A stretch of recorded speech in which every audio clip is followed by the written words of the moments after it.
Bonsoir tout le monde. Bonsoir. Je voudrais commencer par adresser très sincèrement et très brièvement les mots de remerciement de la CNP ainsi que les nôtres aux initiateurs de cette grande activité et surtout à vous aussi, les participants qui avaient répondu à l'appel avec ce que je crois, enthousiasme et motivation.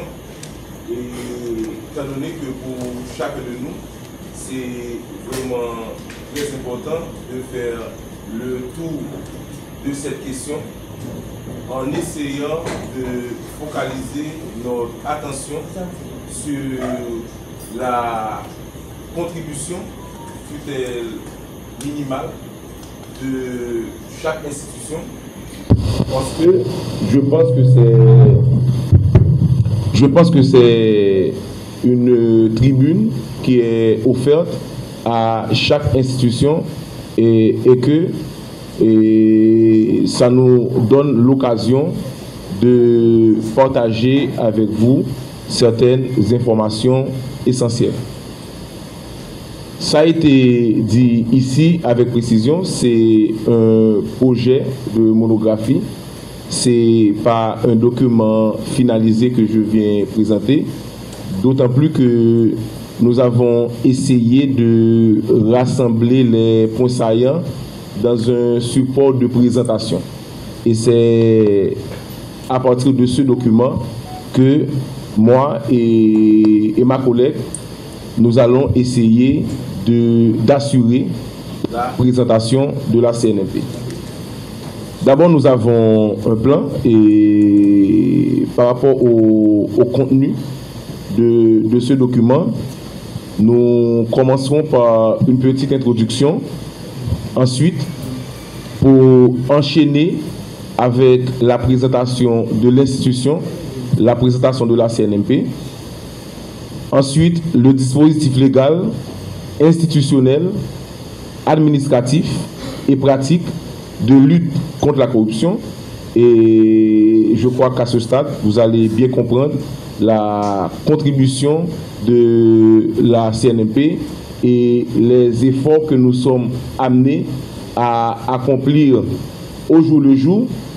Mais aussi, il faut comprendre que ces efforts doivent être complétés par d'autres institutions publiques, par des entités de la société civile et pourquoi pas des initiatives individuelles. Nous allons aussi relever des cas concrets et tenant au dispositif de lutte contre la corruption avant de formuler des recommandations qui pourraient être appliquées par la CNP elle-même en vue d'optimiser ses interventions et d'intervenir plus efficacement dans le cadre du contrôle et de la régulation des marchés publics. En termes d'attente, s'il y avait des attentes à communiquer, là je voudrais parler à votre place, ce serait, de mon point de vue, de faire connaissance avec l'institution, faire connaissance avec l'existant, mieux comprendre notre réalité et mieux comprendre aussi les efforts que nous faisons pour essayer de remplir notre mission. Parce qu'il y a un périmètre tout indiqué et ce périmètre concerne la CNMP en tant que telle, même si, je l'ai dit tout à l'heure, la CNMP n'intervient pas seule, la CNMP est accompagnée d'autres institutions de contrôle avec lesquelles ce travail peut être réalisé. En guise d'introduction, je voudrais mettre l'accent sur une chose. Je voudrais vous dire que, et ça vous le savez déjà, mais ce n'est pas un problème de le répéter, la corruption, ce n'est pas l'apanage des pays sous-développés. où c'est pas un mal exclusivement haïtien. C'est une maladie que d'autres pays plus développés souffrent aussi. Et c'est un mal qui revêt un caractère proprement universel. Tout ça pour vous dire que nous sommes en train d'aborder une question qui est fondamentale et qui renvoie à une préoccupation majeure,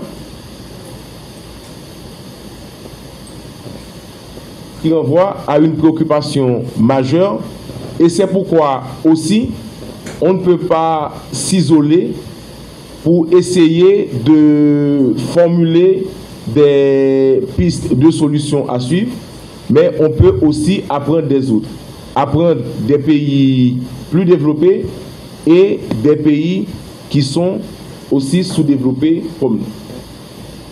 Ça permet de vous faire comprendre que même si c'est un mal, entre parenthèses, qui revêt un caractère universel, comme je l'ai dit, c'est un phénomène qui s'étend dans le monde entier, mais c'est quelque chose qu'on doit essayer, je dirais, de juguler pour éviter de ralentir le processus de développement du pays. Et il y a en deuxième lieu la situation haïtienne, la réalité haïtienne. Tout ça pour vous dire que ce mal connaît de plus en plus une proportion considérable en Haïti. Parce que la tendance serait d'essayer de l'amenuiser, de l'anéantir, mais jusqu'à présent, c'est quelque chose qui étend ses tentacules, que ce soit sur les entités de notre administration publique, que ce soit sur les entités privées. Et parfois, on a tendance à le considérer à considérer ce mal comme étant quelque chose qui serait inscrit dans notre culture. C'est pas un point de vue, c'est pas mon point de vue, mais pour vous dire qu'il y a des pratiques qui sont tellement systématiques qu'on a tendance à penser que c'est quelque chose qui s'associe à nous, à notre société, à notre histoire, etc. Mais on peut être optimiste et on peut, par exemple dans le cadre de ce genre d'initiative, essayer de tirer les leçons nécessaires. C'est aussi de se positionner d'un point de vue individuel vis-à-vis de ce mal.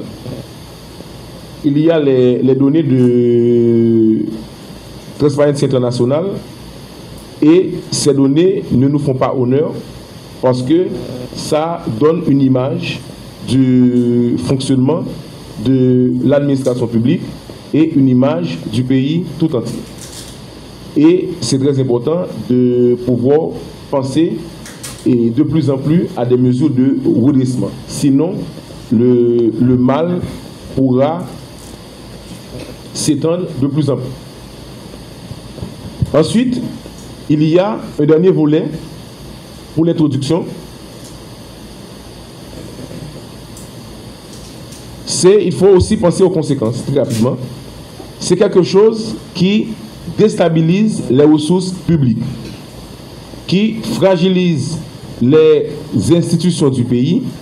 Et pour revenir à la question d'image, ça jette le discrédit sur l'État, ça sape la confiance que les citoyens devraient avoir dans les institutions publiques, dans l'action publique, et aussi ça discrédite les autorités et les citoyens en général. Parce que ce n'est pas l'affaire des autorités, parce que les autorités ne peuvent pas être considérées comme l'émanation de quelque chose qui serait en dehors d'Haïti. Les autorités et ceux-là qui sont investis des pouvoirs publics, ce sont des citoyens comme nous. Ils sont membres de la société. Et c'est pourquoi il faut aussi essayer de faire front commun contre ce mal pour restaurer l'image de l'administration publique et pour permettre que les ressources publiques soient bien utilisées et que les résultats soient effectivement au rendez-vous.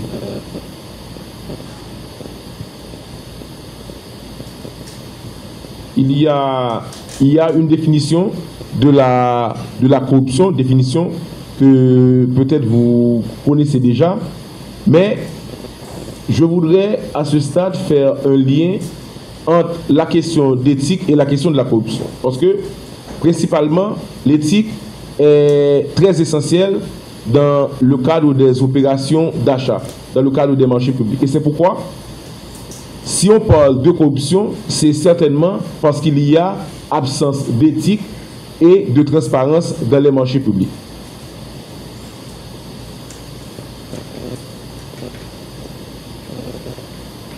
Et il faut insister sur le fait que le respect de l'éthique est un principe clé des marchés publics.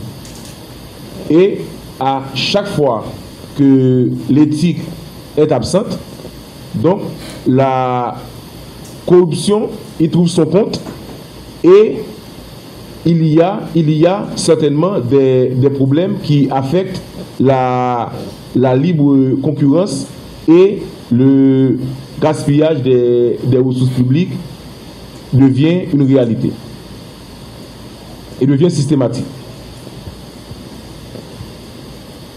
Notre façon d'aborder la corruption, ce n'est pas simplement en essayant de la définir, mais c'est aussi d'essayer de voir dans quelle mesure on peut, je dirais, voir le phénomène dans cette démonstration par rapport au processus d'achat public. C'est à partir des mauvaises pratiques, c'est-à-dire des pratiques qui se déploient en dehors du cadre légal.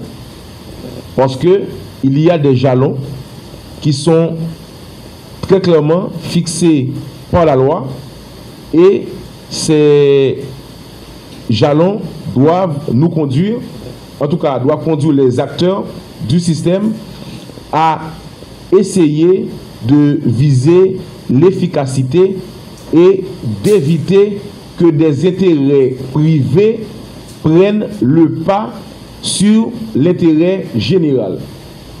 Parce que parler de la corruption, et si on réfléchit très bien, c'est lorsque, à un certain moment, il y a le privé qui relègue le public au second plan. Parce que les institutions doivent servir des intérêts publics, mais à un certain moment, il y a quelqu'un qui, par rapport à son statut, essaie de tirer des bénéfices pour lui-même et, en conséquence, il y a comme résultat l'inefficacité des interventions, l'inefficacité du processus d'achat public. Et lorsqu'il y a inefficacité, il y a un problème très certainement avec le service public et ce que les citoyens peuvent recevoir. Étant donné que les fonds qui sont mobilisés proviennent des citoyens et qui sont les destinataires finaux de l'action publique. Donc s'il y a des raccourcis qui peuvent permettre à des intérêts individuels de prendre le pas sur l'intérêt général, ce sont les citoyens qui paieront le prix fort.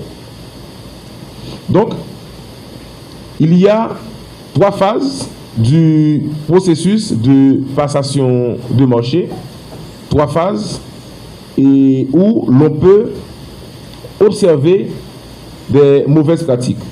Premièrement, il y a la phase préalable à l'appel d'offres. Parfois, de manière très superficielle, des besoins sont formulés pour justifier des opérations d'achat non nécessaires. Ça, c'est la phase préalable. C'est-à-dire, on peut inventer tel ou tel besoin non réel, mais parce que l'on sait que après, on pourra profiter du processus et avoir un certain bénéfice.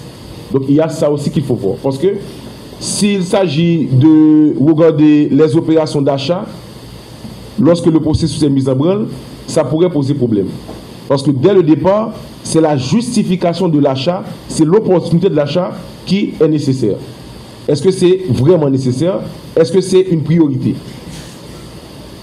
Donc c'est par rapport à cela que l'autorité contractante, c'est-à-dire l'institution qui achète, l'acheteur public, doit prendre les décisions. Mais s'il s'agit d'inventer des besoins qui n'existent pas, l'opération peut respecter toutes les formalités, mais on ne parlera pas d'efficacité, puisque même si les formalités administratives et techniques sont respectées, mais étant donné que ce n'était pas un besoin nécessaire et sur lequel on devrait agir et pour lequel on devrait mobiliser les ressources publiques, donc déjà ça pose problème. Ensuite, il y a la phase d'appel d'offres. Il y a deux éléments très importants.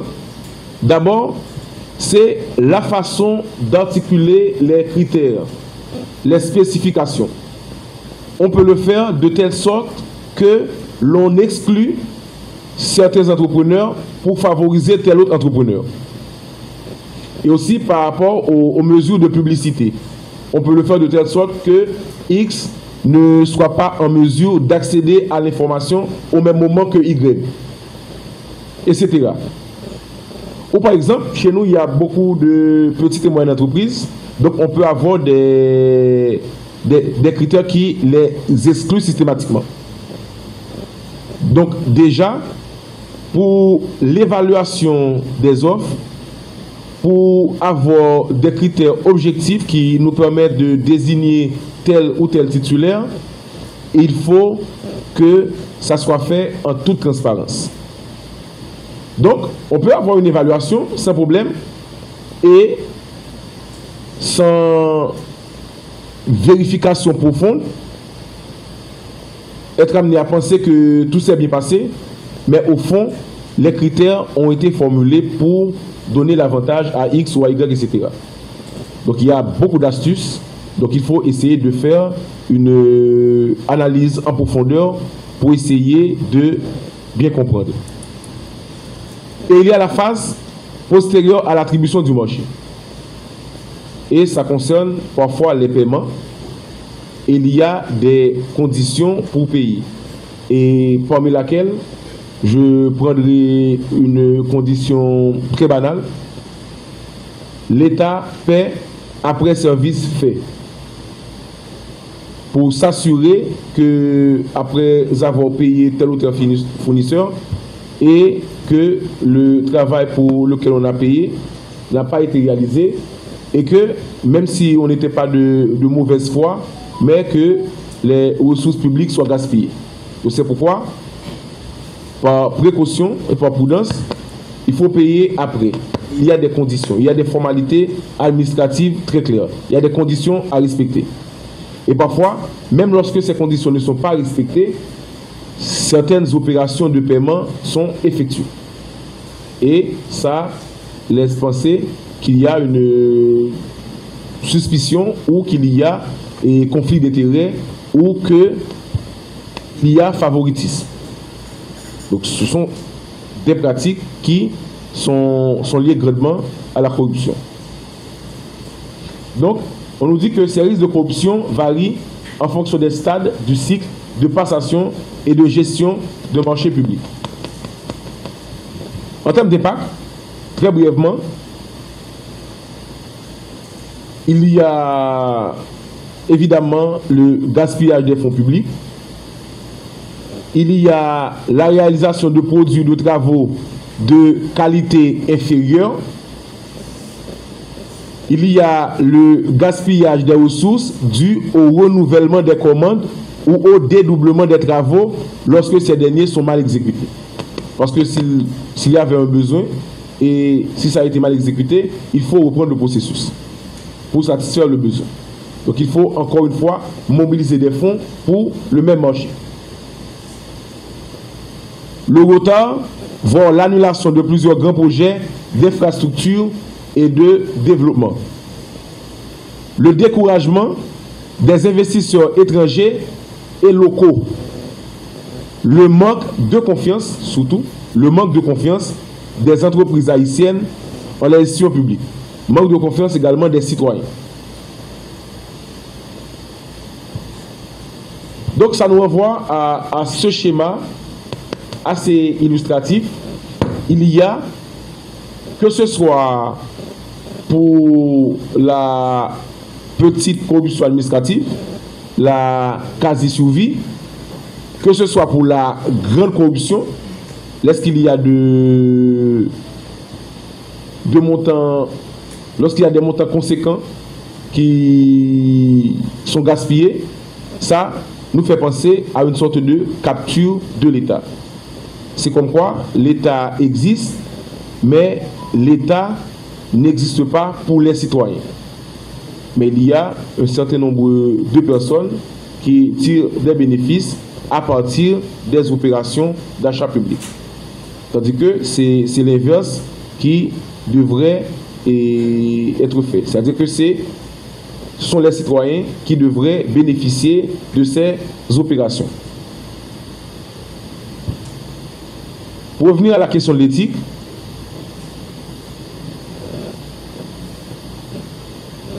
je vous dirais simplement que l'éthique, en tout cas je l'ai dit répété, je le redis, l'éthique est essentielle, l'éthique est importante pour les marchés publics. Et c'est quelque chose qui ne concerne pas que les institutions, ça concerne chaque acteur. Pas seulement les acteurs du secteur public, ça concerne aussi les acteurs au sein des opérateurs économiques. Donc, je passerai rapidement la parole à ma collègue pour sa présentation sur la CNMP. Bonsoir à tous et à toutes. Je suis Wilhelmine Joseph, secrétaire technique au niveau du secrétariat technique de la CNMP, plus précisément au niveau de l'unité d'audit, de documentation et de statistiques de la CNMP. OK. Donc, aujourd'hui, c'est pour moi...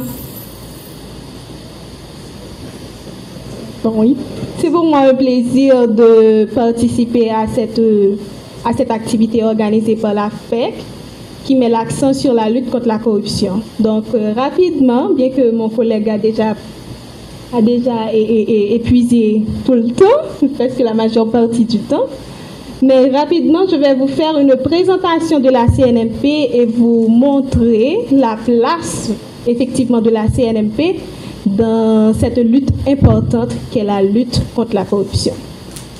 Eh bien, la CNMP, c'est un organe administratif relevant de la primature qui a pour fonction de contrôler et de réguler la passation des marchés publics. Elle a pris naissance avec le décret du 4 décembre 2003 fixant la réglementation sur la passation des marchés publics de services, de fournitures et de travaux. Mais même si la CNMP a pris naissance avec ce décret, qui est le décret de 3 décembre, disons que l'histoire des marchés publics n'a pas commencé avec le décret du 3 décembre. Eh bien, depuis 1953, il y a eu déjà la loi sur l'adjudication, déjà qui réglemente, disons, pas réglemente, mais c'est la loi sur l'adjudication où les procédures d'achat étaient basées effectivement sur seulement le critère de prix. Mais plus ça a évolué jusqu'en 1989 avec le décret. Excusez-moi.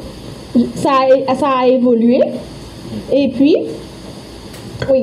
Ça a évolué jusqu'en 1989 avec le décret du 23 octobre 1989 où la CNMP, effectivement, on a commencé à parler de la Commission nationale de marché public.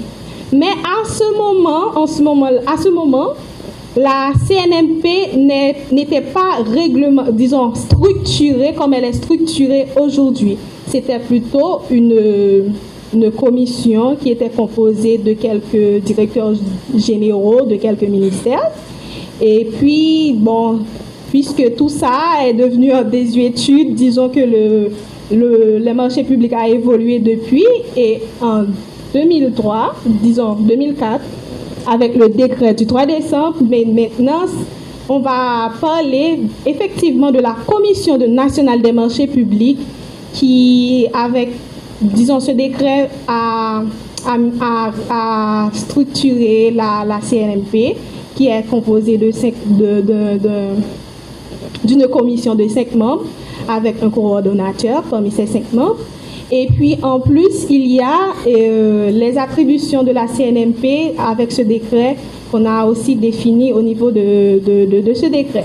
Mais ça a encore évolué en 2009 avec la loi du 10 juin 2009 fixant les réglementations, avec la loi du 10 juin 2009, où la CNMP maintenant a pris, disons que tous ces critères, toutes ces attributions ont été bien définies et clairement définies avec toutes, disons, les moyens que la loi l'a disposé pour effectivement entrer dans cette lutte de renforcement du système de passation des marchés publics, disons pour renforcer la lutte contre la corruption. Excusez-moi. Et bon, en ce qui concerne les dispositifs de lutte contre la corruption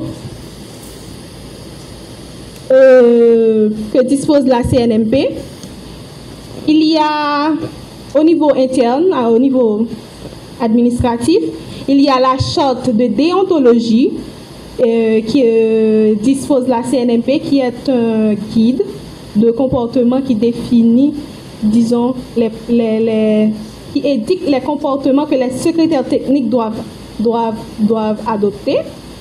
Il faut préciser que les secrétaires techniques, ils sont amenés à faire face ou bien à développer des relations avec les autorités contractantes, les soumissionnaires et même parfois peut-être les opérateurs économiques. Eh bien, c'est cette relation-là qui peut devenir complexe. Eh bien, en vue d'empêcher que cette relation-là ait une répercussion sur l'éthique, sur l'intégrité des secrétaires techniques, eh bien, à la CNMP, il y a une charte d'éthique que les secrétaires techniques sont tenus de signer comme engagement à respecter les principes qui réglementent les marchés, qui réglementent les marchés publics. Eh bien, comme deuxième dispositif, on peut noter le formulaire de la lettre d'adhésion à la charte d'éthique, qui est un formulaire que tout opérateur économique, lors de sa participation à une procédure de passation de marché, eh bien, doit soumettre. C'est un formulaire qui quand même concrétise le décret sur les bénéficiaires effectifs. Non, disons, c'est pas la lettre à la charte d'éthique, disons, excusez-moi, c'est plutôt une lettre que l'opérateur économique doit signer, et cette lettre-là, il doit la mettre dans son dossier de marché, ou disons dans son offre. Et comme troisième point dispositif, on peut parler de la standardisation du processus de traitement des dossiers. Eh bien, la CNMP compte uniformiser les traitements qu'il y a dans les dossiers de marché public au niveau du secrétariat technique. Eh bien, un guide est en cours de préparation, disons, pour repérer les manquements et les irrégularités qui parcourent les dossiers. Et Aussi, il y a un forum sur les marchés publics qui est organisé au sein de la CNMP, où c'est un forum qui réunit les secrétaires techniques chaque lundi. Et ils se réunissent pour discuter sur les problèmes autour des marchés publics et de trouver des perspectives, et d'établir des solutions, ou du moins en vue de trouver des solutions à ces problèmes. Et en quatrième lieu, on peut parler aussi de la constitution d'une banque de ressources en marché public, et bien, qui est une initiative de la CNMP. Avec le programme de stage que la CNMP met en place, eh bien, il compte former des gens, des futurs professionnels en marché public en vue de doter l'administration publique de professionnels compétents qui sont amenés à travailler dans les commissions ministérielles, les commissions spécialisées des marchés publics. Donc, cinquièmement, nous pouvons, comme dispositif, nous pouvons parler de l'identification des bénéficiaires effectifs. Eh bien, c'est un formulaire qui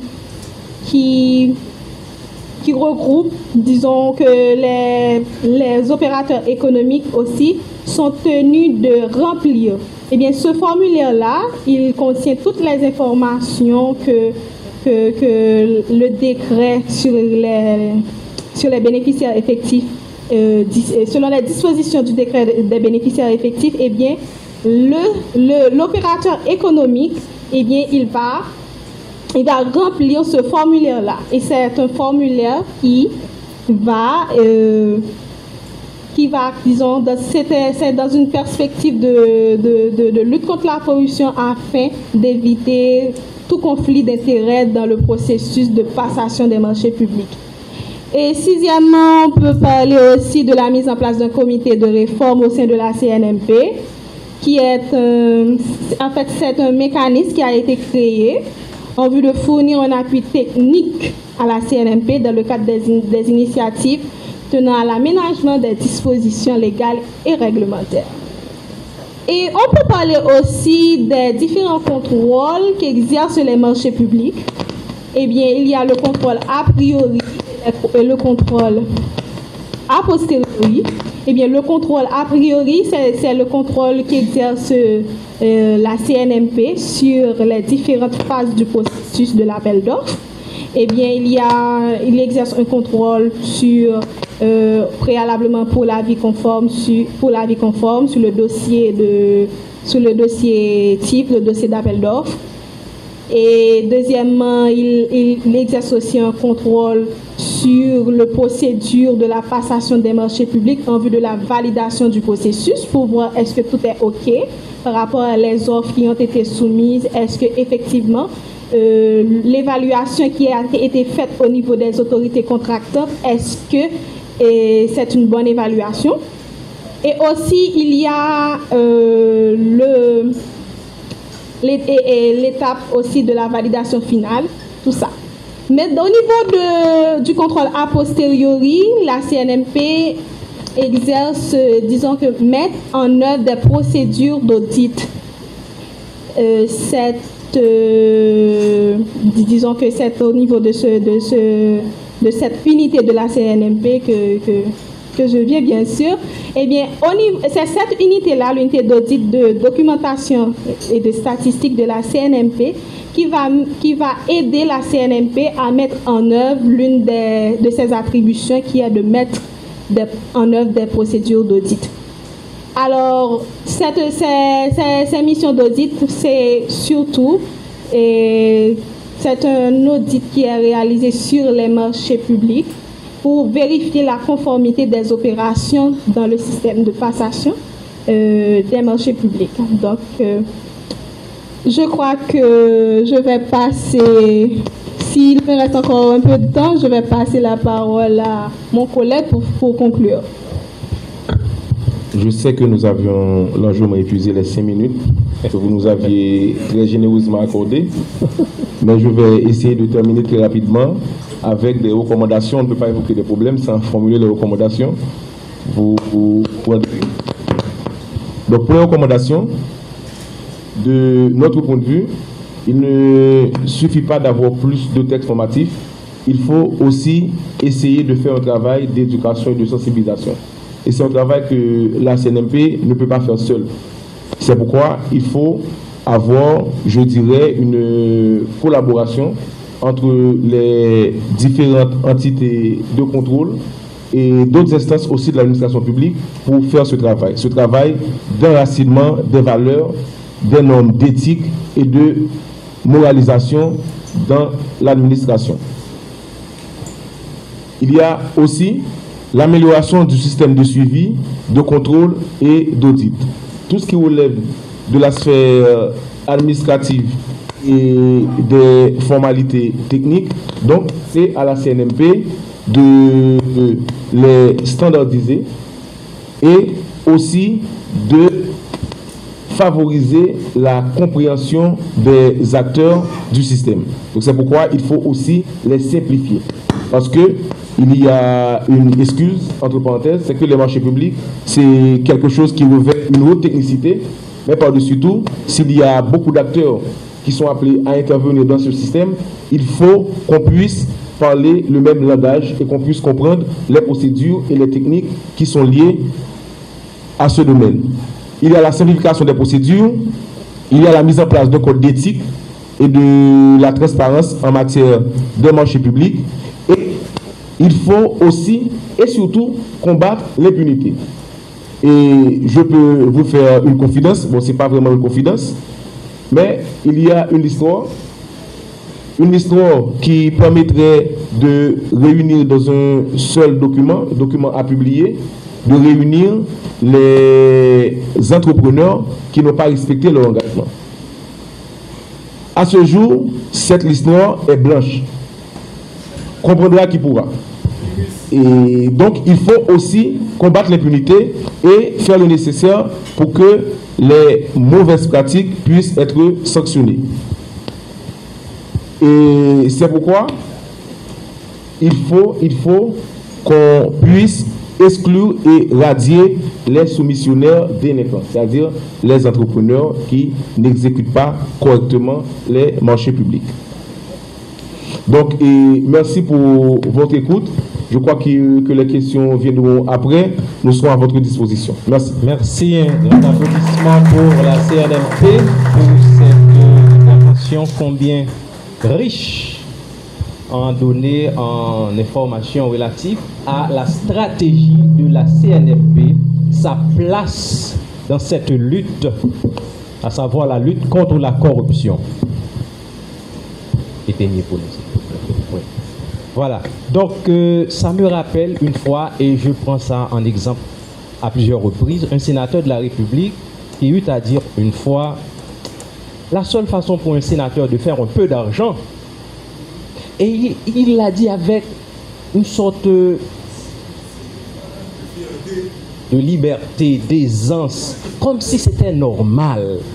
Il dit que la seule façon de faire un peu d'argent, ce serait quand on exécute un projet dans son lieu d'influence, de canaliser le projet vers une institution, une entreprise qui pourrait lui donner en retour 10%, 20%, etc. Comme si c'était normal. Et je suis arrivé à la conclusion, peut-être que nous, le mot corruption, c'est très populaire, mais la notion de corruption, peut-être que ce n'est pas du tout maîtrisé par la population. Et c'est pour ça, dans le cadre de ces activités, nous avons des rédacteurs qui travaillent sur des modules de formation pour l'enseignement supérieur. Et à travers les 9 modules qui sont déjà rédigés, maintenant on ajoute les dernières touches, on présente de manière académique la corruption dans sa compréhension et dans son extension. Et c'est cet exemple que nous venons de voir avec la CNMP, c'est comme si ça fait partie de notre façon d'être. Je me rappelle aussi quelqu'un qui nous a rapporté les reproches de quelqu'un qui avait un ami qui était ministre. Et il a dit, souvenez-vous bien que vous avez été ministre et vous ne m'avez pas donné à manger. Comme si c'était normal. Si j'ai un ami ministre, je dois être riche moi aussi. C'est comme si moi j'étais ministre, à la rigueur directeur général. Pas n'importe quel moyen. Donc, peu importe les moyens de tirer des avantages, donc la notion de corruption, on ferme les yeux dessus. Donc, la place de la CNP, effectivement, c'est fondamental à travers les passations de marché, et nous venons de voir avec nos présentateurs combien c'est très bien charpenté, très bien structuré, les textes ne manquent pas. Donc la façon de faire ne manque pas. Reste à savoir pourquoi il y a encore des difficultés à ce que la corruption soit bannie de l'administration publique.